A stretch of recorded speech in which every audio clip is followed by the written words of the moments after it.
에스겔 25장 강해를 나누도록 하겠습니다. 저희들이 계속 살펴온 대로 이제 에스겔은 48장까지 기록되어 있는데, 지난주까지 저희가 24장까지 절반을 이제 돌아봤습니다. 그중에 이제 최근에 이스라엘에게 임할 심판들을 하나님께서 여러 가지 비유와 우화를 통해서 말씀하시고, 이제 이스라엘 백성이 심판을 면할 수 없다고 하는 이런 사실들 명확하게 다시 말씀하시면서 정말 심판이 더 이상 지체될 수 없다고 하는 사실들을 계속 말씀하십니다. 이스라엘은 마땅히 심판을 이제 받아야 하고, 하나님께서는 끝까지 그냥 놔두시지 않고 죄를 두고 보시는 것이 아니라 이 하나님을 대적하고 하나님을 떠나서 음행하고 이런 더 이상 이제 돌이킬 수 없는 지경에까지 이른 이스라엘을 이제 심판하시겠다고 하는 분명한 선언을 24장까지 해 주셨습니다. 이제 25절로부터 32절에는 이스라엘 백성들뿐만 아니라 이제 주변에 있는 나라들에게 임할 심판을 말씀하시는데, 이런 심판은 바벨론을 통해서 이루어질 것들을 말씀해 주고 계시고요. 암몬과 모압과 에돔과 블레셋, 그리고 두로와 시돈, 이집트까지 이어지는 이와 같은 심판의 과정들을 말씀해 주십니다. 지도로 보면 이와 같은 모습, 동편에서 오게 되는 이 바벨론이 암몬과 모압과 에돔과 블레셋을 차례로 침공하고 멸망시키고, 이제 두로와 시돈까지 그리고 이집트까지 심판하게 되는 이런 과정들을 기록하고 있습니다. 에스겔 25장은 뭐 이렇게 길지 않은 장이라서 읽어가면서 중요한 부분들 함께 나누고 교제하도록 하겠습니다. 여호와의 말씀이 또 내게 임하여 이르시되, 이제 하나님 말씀이 임하시기만 하면 에스겔은 막 정말 두려움 가운데 도대체 얼마나 더 남아 있으신가, 또 이스라엘 백성들이 얼마나 악한 모습들을 다시 말씀하시는가 하는 뭔가 이렇게 두려움, 하나님 또 말씀하시면 정말 얼마나 두려운 일이 일어날 것인가, 심지어 지난 장에 봤듯이 자기 아내의 죽음을 맞이하는 이런 장면까지도 들었기 때문에 하나님 말씀하시면 얼마나 또 이 무서운 심판이 임할 것인가 하는 것에 대한 두려움이 있었을 것이라고 생각이 들어요. 이제부터 나오는 말씀은 이스라엘에 대한 부분이 아니라 그 주변 나라들에 대한 말씀들을 하고 계십니다. 인자야, 네 얼굴을 암몬 족속에게 돌리고 그들에게 예언하라. 너는 암몬 족속에게 이르기를, 너희는 주 여호와의 말씀을 들을지어다. 주 여호와께서 이같이 말씀하셨느니라. 내 성소가 더럽힘을 받을 때에 네가 그것에 관하여, 이스라엘 땅이 황폐할 때에 네가 그것에 관하여, 유다 족속이 사로잡힐 때에 내가 그들에 대하여 이르기를 아하 좋다 하였도다. 이스라엘 백성들이 이렇게 심판받고 멸망해가는 이런 내용들을 듣게 되면서 보게 되면서 그를 옆에서 보고 있는 이 암몬 족속은 이런 마음을 가진 거죠. 그 쌤통이다 그냥. 그동안 우리 아주 눈에 가시 같은 것들이지만 그냥 아주 잘 됐네 하면서 아주 아하 좋다 잘 됐다 이런 이제 표현을 하고 있는 것이죠. 그런 그들에게 주님 말씀하십니다. 그러므로 내가 너를 동방 사람에게 기업으로 넘겨주리니 그들이 네 가운데 진을 치며 내 가운데 그 거처를 베풀며 네 열매를 먹으며 내 젖을 마실지라. 내가 라빠를 낙타의 우리로 만들며 암몬 족속의 땅을 양떼가 눕는 곳으로 삼은즉 내가 주 여호와인 줄을 너희가 알리라. 주 여호와께서 이같이 말씀하셨느니라. 네가 이스라엘 땅에 대하여 손뼉을 치며 발을 구르며 마음을 다하여 멸시하며 즐거워하였나니. 그러니까 하나님의 말씀이 이루어지고 하나님의 그 심판이 진행되어지는 이와 같은 이스라엘의 모습을 보면서 손뼉을 치고 발을 구르고 마음을 다해서 멸시하고 거봐 그냥 잘난 체하다니 그 쌤통이다 막 이러면서 정말 조롱하고 멸시하며 즐거워하는 이런 모습을 보인 것이죠. 그런즉 내가 손을 내 위에 펴서 너를 다른 민족에게 넘겨주어 노략을 당하게 하며 너를 만민 중에서 끊어버리며 너를 여러 나라 가운데서 패망하게 하여 멸하리니 내가 주 여호와인 줄을 너희가 알리라 하셨다 하라. 이제 하나님께서 어떤 분이신지를 말씀하시기 위해서 그들을 또 심판하시겠다고 하시는 것이죠. 암몬 족속, 그들은 어떤 사람들입니까? 누구의 후손이죠? 예, 암몬 족속은 롯과 그의 딸들, 특별히 이제 둘째 딸과의 관계에서 출발한 족속입니다. 창세기 19장에 보면 롯이 이제 소돔으로부터 건짐을 받은 다음에 그 두 딸들이 자기들에게 이제 대를 이을 기회가 없는 것들을 보면서 아버지에게 술을 마시게 하고 이제 아버지와 동침해서 아이를 낳게 되고, 그 후에 이제 이어지는 후손들이 바로 이 암몬 족속입니다. 첫째 딸과의 관계에서 출발한 모압 족속도 다음 절에 나오게 되는데, 참 이와 같은 정말 상상할 수 없는 과정을 통해서 생겨난 민족, 그 결과들을 보면 계속해서 지속적으로 이스라엘 백성들을 괴롭히고 곤란하게 하고, 정말 어떻게 보면 하나님이 은혜로 건짐받은 그런 조상의 모습들, 아버지와 또 그런 모습들을 기억하고 회개하고 하나님 뜻대로 살아가는 것이 아니라 정말 이 소돔에서 겪은 그런 가치관, 그런 문화들을 통해서 그들은 하나님과 완전히 상관이 없는, 오히려 하나님 대적하고 하나님이 말씀하시는 것들에 반대로 살아가고 있는 이런 모습들을 보게 되는 것 같습니다. 참 이것이 얼마나 환경이 중요하고 어릴 적에 무엇을 보고 자라느냐 하는 것이 얼마나 중요한지를 생각하게 됩니다. 제가 어렸을 때만 해도 이 우리나라의 기독교가 부흥하는 그런 시기였기 때문에 어딜 가도, 특별히 이제 교회를 가면 더 많은 유익을 얻을 수 있었기 때문에 교회 가는 것이 이상하지 않았고, 하여튼 주변에 있는 아이들이 1년에 몇 차례 여름 성경학교, 크리스마스 뭐 이런 때는 무조건 교회 가서 이제 하나님의 말씀을 듣는 거죠. 나중에 이제 제가 주일학교 사역을 하면서 나오는 통계들이나 설문 자료들을 보면 어릴 적에 주일학교를 경험했던 사람들 중에 한 80% 가까이는 교회와 연계되어져 있는, 나중에 다시 성인이 돼서 교회를 나가는 사람들의 퍼센테이지를 봐도 어릴 때 주일학교를 경험했느냐 하지 않았느냐, 굉장히 중요한 이 퍼센트를 차지하는 요소였어요. 그러나 오늘날을 보면 어떻습니까? 오늘날 정말 저희가 상상할 수 없는 그런 상황으로 바뀌어져 있습니다. 불과 15년 전, 20년 전만 해도 아이들에게 학교 가서 친구들 전도 좀 해와 이렇게 얘기하면 아이들 똑같이 한결같이 대답했어요. 우리 반 애들 다 교회 다녀요. 교회 안 다니는 애들이 없어요. 뭐 이럴 정도로 주변에 있는 아이들 이렇게 교회 안 다니고 그런 아이를 보기가 쉽지가 않았습니다. 그러나 오늘날은 어떠냐? 오히려 이제 학교 가서 교회 다니는 사람이 드물어지고 있는, 특별히 이 아이들 세대, 청소년 세대에서 교회를 다니는 이 퍼센테이지가 굉장히 떨어져 있습니다. 안타깝게도 우리나라가 이미 이 청소년들, 이 다음 세대가 미전도 종족, 그 세대의 퍼센테이지로 3% 미만의 결신자가 있으면 그 나라는 미전도 종족으로 간주를 합니다. 그런데 안타깝게도 우리나라의 청소년 세대, 지금 중고등학교 또 초등학교를 다니고 있는 이 세대가 이미 신앙에 있어서 3% 밑으로 내려갔다고 해요. 그러니까 이제 우리나라 이 어린 아이들 또 청소년들은 선교의 대상이 되었다고 하는 것입니다. 하나님을 가까이 할 수 없고 하나님에 대해서 듣지 못하고 그냥 세상에 흘러가는 그와 같은 문화와 그런 가치관들로 인해서 이들은 하나님에서 들을 수 없는 거죠. 그런 결과들이 어떻게 되는 것입니까?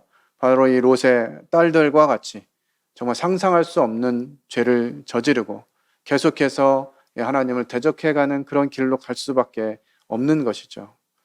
이것이 우리에게도 큰 위기인 것들을 보게 됩니다. 우리 자녀들, 지금 결혼 정년기에 있는 청년들을 닮지 못하는 교회들을 저는 주변에서 많이 듣고 있습니다. 모임 안에서 결혼은 해야 되는데 교회 가운데 머물고 있지 않기 때문에 그것이 이루어지기가 쉽지 않아요. 그리고 교회에는 나이 드신 분들만 남아있고 젊은이들이 거의 교회를 떠나고 있는 이런 현상들에 대해서 자주 듣게 됩니다. 이건 남의 얘기가 아니라 우리가 처한 그와 같은 환경인 것 같아요. 이러한 암몬 족속들은 이 바벨론에 의해서 예루살렘 성전이 파괴되고 이 남유다가 멸망하는 모습을 보면서 막 환호성을 올리는 것입니다.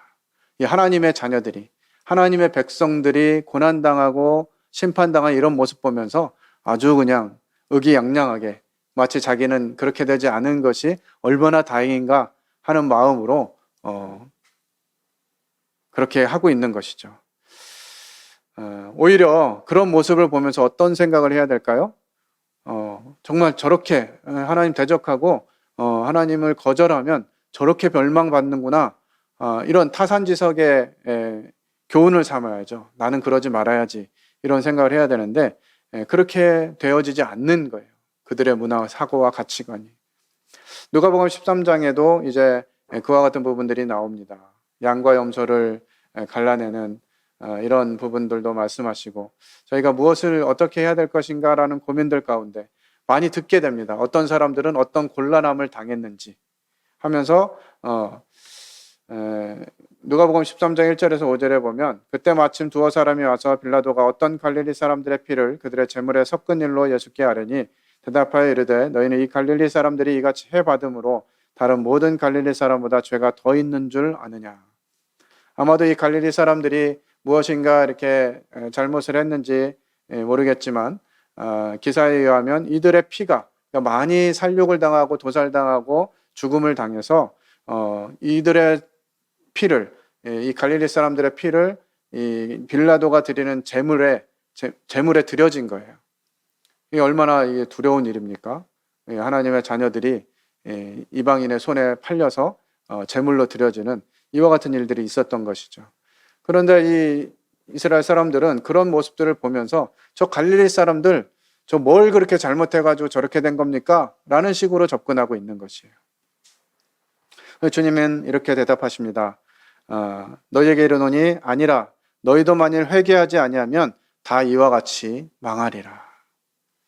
우리는 주변에서 일어나고 있는 이런 곤란함들을 보게 될 때 아유 저것들 그냥 하나님 말씀대로 살지 않고 그러더니 잘 됐다 이렇게 볼 것이 아니라 우리도 회개하지 않으면 저렇게 되는 거구나 라고 하는 마음을 가져야 된다고 하는 것이죠.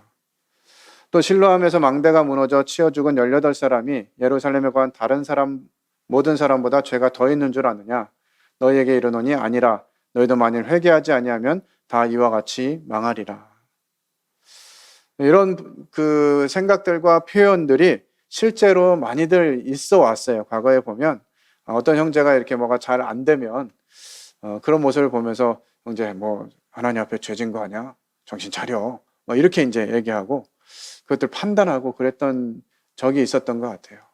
근데 그런 모습을 보면서 판단자의 위치에 있는 것이 아니라 내가 정말 더 하나님께 나아가고 회개하지 않으면 그럴 수 있구나 라고 하는 그런 교훈을 받아야 된다라고 하는 것이죠. 그렇게 하지 않은 이 암몬 족속에게 하나님께서 심판하시겠다고 말씀하시는 것입니다. 주 여호와께서 이같이 말씀하셨느니라. 모압과 세일에 이르기를 유다 족속은 모든 이방과 다름이 없다 하도다. 이제 모압 족속 또한 그들에게 이와 같이 말하게 됩니다. 하나님의 축복과 영광을 위해 부름받은 이 남유다, 원래 본래적인 사명을 망각하고 맛을 잃은 소금처럼 이제 이방의 수치와 조롱거리가 되고 맙니다. 이스라엘 백성들은 자신들이 선민이다, 택함 받았다라고 하는 이런 교만한 마음으로 살아가면서 하나님이 우리를 멸하시지 않으실 거야 라고 하는 이런 그 낙관주의 이런 마음으로 살아가다 보니까 그들의 모습이 이제 이방과 다름이 없다라고 하는 평가를 받게 되는 것이죠. 이거 무슨 말입니까? 믿는 사람이나 믿지 않는 사람이나 뭐 똑같네 라고 하는 거. 심지어는 뭐 하나님 잘 믿어봐야 소용없네 라고 하는 이런 흐름으로 가게 된다라고 하는 것이죠. 마태복음 5장 13절에 보면 너희는 세상의 소금이니 소금이 만일 그 맛을 잃으면 무엇으로 짜게 하리요? 후에는 아무 쓸데없어 다만 밖에 버려져 사람에게 밟힐 뿐이니라. 이 소금이 맛을 잃으면 밖에 버려져서 밟힐 뿐인 거죠. 우리가 하나님의 자녀로 부름받고 하나님의 은혜로 구원받았는데 그냥 맛을 잃게 되면 그렇게 된다고 하는 것이죠. 저희 직장에도 믿는 특별히 이제 모임의 형제님들이 몇 분 계신데 그 중에 이제 믿지 않는 또 직원도 있습니다. 그분이 이제 그분 입장에서 이렇게 판단을 해요. 아, 누구누구는 뭐 어떻게 뭐 교회에서 설교도 하고 그러나 뭐 이런 얘기 이제 하는데 아유 그 말은 잘 못 믿겠어. 뭐 이렇게 이제 평하기도 합니다. 저를 이제 문목사라고 부르는데 그래도 문목사 정도는 들어줘야지 뭐 이런 얘기를 이제 가끔 해요. 그래서 앞으로 이제 회사에서 좀 시간을 내서 성경 공부를 좀 하기로 약속은 했는데 그런 거죠. 똑같은 삶을 살아가는데 일반인들이 보기에 뭐 믿는 게 별로 매력적이지 않아 보이는 거죠. 그리고 믿는 사람이나 믿지 않는 사람이나 똑같네 라고 하는 평을 받게 되면 이미 이제 맛을 잃게 되는 것이죠. 그렇게 되면 이방 사람들에게 참 이 욕을 당하게 되는 것 같습니다. 그러므로 내가 모압의 한편 곧 그 나라 국경에 있는 영화로운 성읍들 베드여시목과 바알무온과 기랴다임을 열고 암몬 족속과 더불어 동방 사람에게 넘겨주어 기업을 삼게 할 것이라. 암몬 족속이 다시는 이방 가운데서 기억되지 아니하게 하려니와. 이제 모압과 암몬과 이 모압은 하나님의 말씀에 의해서 이방 가운데서 기억되지 아니하게 하겠다. 이후로 이제 역사를 흘러가다 보면 이제 이 암몬 족속과 모압 족속은 완전히 잊혀지게 됩니다.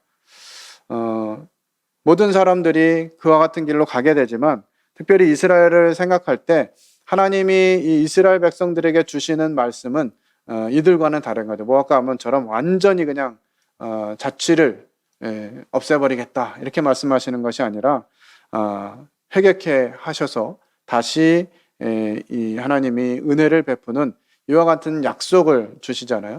그러나 이 암몬과 모압에게는 이러한 약속이 주어지지 않습니다. 내가 모압에 벌을 내리리니 내가 주 여호와인 줄을 너희가 알리라. 그냥 옆에서 손가락질하고 그냥 비웃고 하나님의 자녀가 별거 없네 이렇게 했던, 물론 이제 그 원인을 이스라엘이 제공하긴 했지만 그런 모습들을 보면서 하나님을 두려워하지 않고 오히려 자긍하고 교만했던 이 암몬과 모압에게 하나님이 이와 같은 심판을 내리시면서 그들이 내가 여호와인 줄 알게 될 것이다 이렇게 말씀해주고 계십니다. 이제 암몬과 모압을 말씀하시고 이제 에돔에 대해서 말씀하고 계십니다. 주 여호와께서 이같이 말씀하셨느니라. 에돔이 유다 족속을 쳐서 원수를 갚았고 원수를 갚음으로 심히 범죄하였도다. 자, 에돔은 또 어떤 족속입니까? 에돔은 이스라엘의 시조인 이 야곱의 형제, 곧 에서의 후예들입니다. 이 에돔의 제약은 이 바벨론의 침공으로 공경에 처한 이 남유다 백성들을 외면하고 오히려 그 기회를 틈타서 자신의 원한을 안 갚음한 그런 모습들이 있었습니다. 이것이 이제 꼭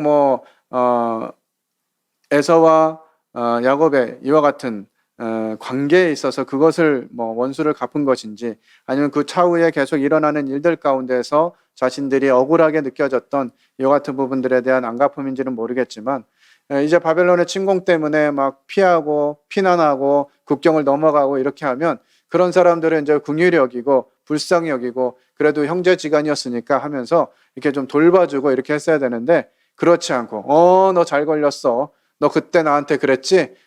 그래 한번 혼나봐라 그러면서 그 사람들 더 어렵게 하고 곤란에 빠지게 만든 것이죠. 오베다에는 이와 같은 말씀이 기록되어 있습니다. 네가 형제의 날 곧 그 재앙의 날에 방관할 것이 아니며 유다 자손의 패망하는 날에 기뻐할 것이 아니며 그 고난의 날에 네가 입을 크게 벌릴 것이 아니라. 이미 이런 예언들을 통해서 말씀해 주셨음에도 불구하고 그들은 그렇게 하지 않은 것이에요. 오히려 이 도망친 무리들을 죽이고 바벨론에 넘겨주는 이런 악행을 저지르게 됩니다. 이것을 표현하는 영어 단어가 있는데요. sins of omission이라고 형제의 고통을 방관한 죄라고 하는 이런 그 규정이 명명이 되어 있습니다. 형제들이 고난 당할 때 그것을 돌아보고 그들 돕고 이렇게 해야 되는데 오히려 그들을 고난에 빠지게 하는 이와 같은 죄를 명명하는 단어가 있을 정도로 그들이 악을 저질렀다고 하는 것이죠. 이런 에돔은 이 선한 사마리안의 비유에 등장하는 제사장이나 레위인처럼 강도 만난 이웃의 고통을 외면하는 이와 같은 모습을 나타내게 됩니다. 그런 에돔에게 하나님이 말씀하시죠. 그러므로 주 여호와께서 이같이 말씀하셨느니라. 내가 내 손을 에돔 위에 펴서 사람과 짐승을 그 가운데 끊어 대만에서부터 황폐하게 하리니 드단까지 칼에 엎드러지리라. 이제 하나님이 이 심판의 손을 에돔 위에 펴서 대만에서부터 드단까지, 이 말은 이스라엘 땅을 보통 이렇게 처음부터 끝까지를 말씀하실 때 뭐 광야에서 디블라까지, 단에서 부엘사바까지 이런 표현들을 하셨는데 이 에돔의 전 영토를 칼에 엎드러지게 하겠다고 말씀하시는 것입니다. 내가 내 백성 이스라엘의 손으로 내 원수를 에돔에게 갚으리니 그들이 내 진노와 분노를 따라 에돔에 행한즉 내가 원수를 갚음인 줄을 에돔이 알리라. 주 여호와의 말씀이니라. 사실 타인의 불행과 고난을 돕지 않고 수수방관한 이런 에돔의 죄악에 대해서 그들이 행한 대로 보응하시겠다고 하나님 말씀하시는 것이에요. 마태복음 25장 31절로 45절에 그와 같은 말씀이 기록되어 있습니다. 내가 진실로 진실로 너에게 이르노니 이 지극히 작은 자 하나에게 하지 않은 것이 곧 내게 하지 아니한 것이니라 하시리니 저희는 영벌에 의인들은 영생에 들어가리라. 우리 주님께서 이와 같은 부분들을 말씀하시는 거죠. 지극히 작은 자에게 한 것은 나에게 한 것이고 지극히 작은 자에게 하지 않은 것이 곧 내게 하지 않은 것이다. 하나님이 보시는 관점, 이것은 우리가 생각하는 것과는 다릅니다. 이 마지막 날 심판의 기준은 우리가 일상에서 이제 지극히 작은 자에게 행한 그대로 갚으신다라고 하는 것이죠. 하나님은 악한 것들만 주목하신 것이 아니라 우리가 어떻게 행한 것까지 다 주목하고 계시고 기억하고 계신다는 것입니다. 그래서 우리가 살아온 그 삶에 대해서도 우리 주님은 평가하시고 그대로 갚아 주실 것이에요.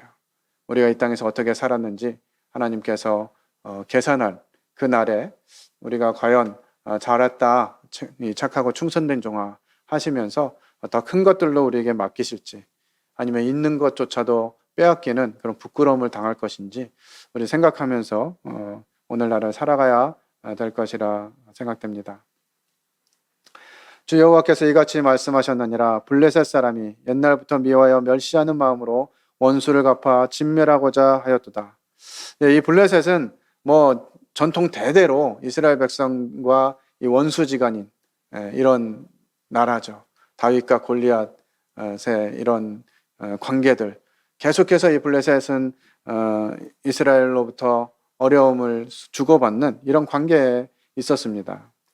그러므로 여호와께서 이같이 말씀하셨느니라. 내가 블레셋 사람 위에 손을 펴서 그렛 사람을 끌으며 해변에 남은 자를 진멸하되. 이 블레셋, 이 말이 진행되어지면서 오늘날의 이 팔레스타인이라고 하는 이름으로 진행된 것으로 여겨집니다. 이스라엘과는 지금도 정말 뿌리 깊은 원수 관계죠. 이 이스라엘 안에 있는 그런 지역임에도 불구하고 이 팔레스타인은 계속해서 이스라엘과 이 원수의 관계로 진행되어지고 있습니다. 그런데 하나님의 그 말씀은 어떻죠? 우리가 최근에 지금 출애굽기 계속 큐티하고 있는데 하나님은 원수에게 어떻게 하라고 하세요? 원수에게 잘하라고 하는 거죠. 참 이게 감당할 수 없는 말씀인 것 같기도 한데 심지어 오늘 말씀에는 원수의 낙이나 소가 길을 잃으면 반드시 그 원수에게 돌려주라. 우리 마음 같으면 어때요? 아이고 저거 그 원수놈 그 집 손대 길을 잃어버렸구나. 잘됐다. 원래 딴 데로 도망갔으면 좋겠다. 이런 마음이 들잖아요. 근데 하나님은 그렇게 하지 말라고 하시는 거죠. 우리는 원수들과 어떤 관계를 잘 맺어야 되는지 생각하게 되는데 하나님 말씀으로 우리에게 교훈을 주십니다. 분노의 책벌로 내 원수를 그들에게 크게 갚으리라. 내가 그들에게 원수를 갚은즉 내가 여호와인 줄을 그들이 알리라 하시니라. 이 블레셋은 어떻게 보면 이스라엘 관계 속에서 이 원수된 관계를 계속 유지할 것이 아니라 정말 우리가 언제까지 그저 뭐 영원한 적도 없고 영원한 편도 없다 뭐 이런 말이 있는 것처럼 정말 이게 대적 같은 사람들이 다시 관계가 좋아져서 이 편이 될 수도 있는 뭐 어떤 상황이 펼쳐질지 모르는데 우리가 원수같이 여겨가지고 다시는 쳐다보지도 않겠다 뭐 이런 마음으로 살고 있으면 하나님의 말씀이 이루어질 수가 없는 것이죠. 그래서 우리는 이런 원수들과 대하는 측면에 있어서 이 원수를 갚지 말라고, 왜냐하면 원수 갚는 것이 하나님께 있다고 말씀하시죠. 다윗은 이 사울, 자기를 계속해서 죽이려고 하는 이 사울에 대해서 정말 하나님 앞에 마음을 두고 있는 것들을 성경을 통해서 확인하게 됩니다. 드디어 사울을 죽일 수 있는 그런 기회가 왔을 때, 동굴에 있을 때 사울이 혼자 이렇게 이를 보려고 앉아 있는 동안에 그때 얼마든지 사울을 죽일 수 있는 그 원수를 갚고 자기 스스로 왕이 될 수 있는 그와 같은 환경이 주어졌음에도 불구하고 다윗은 그것을 하지 아니하고 그 옷만 자른 것도 마음에 죄송스럽게 여기는 이와 같은 태도를 보이게 됩니다. 그러면서 다윗은 그런즉 여호와께서 재판장이 되어 나와 왕 사이에 판단하시고 내 사정을 살펴 변호하시며 나를 왕의 손에서 건져내시길 원하나이다. 이런 마음이 우리에게 주어져야 된다고 보여집니다. 특별히 원수와 같은 이런 관계들, 사람들 사이에서 쌓여진 이와 같은 담들이 하나님께 맡겨지고 하나님께서 판단하시고 하나님께서 나를 변호하시기를, 그리고 어려움이 처해진다면 그곳에서 하나님 나를 건져내시기를 구하면서 그렇게 이 원리들을 배우고 실행해 나가야 되리라고 생각이 듭니다. 잠언 25장 21절 22절에 보면 네 원수가 배고파하거든 식물을 먹이고 목말라 하거든 물을 마시우라. 그래야 하는 것은 핀 숯으로 그의 머리에 놓는 것과 일반이요 여호와께서는 내게 상을 주시리라. 참 현실성이 없는 이야기 같지만 하나님께서 우리에게 원하시는 삶의 태도는 이와 같은 것입니다. 원수가 배고파하거든 먹이고 목말라 하거든 물을 마시우고, 또 이게 추위에 어려움이 있을까봐 스스로 그의 머리맡에 불을 피워주는, 정말 지극정성으로 돌보는 것 아닙니까? 근데 그것 하면 어떻게 된다고요?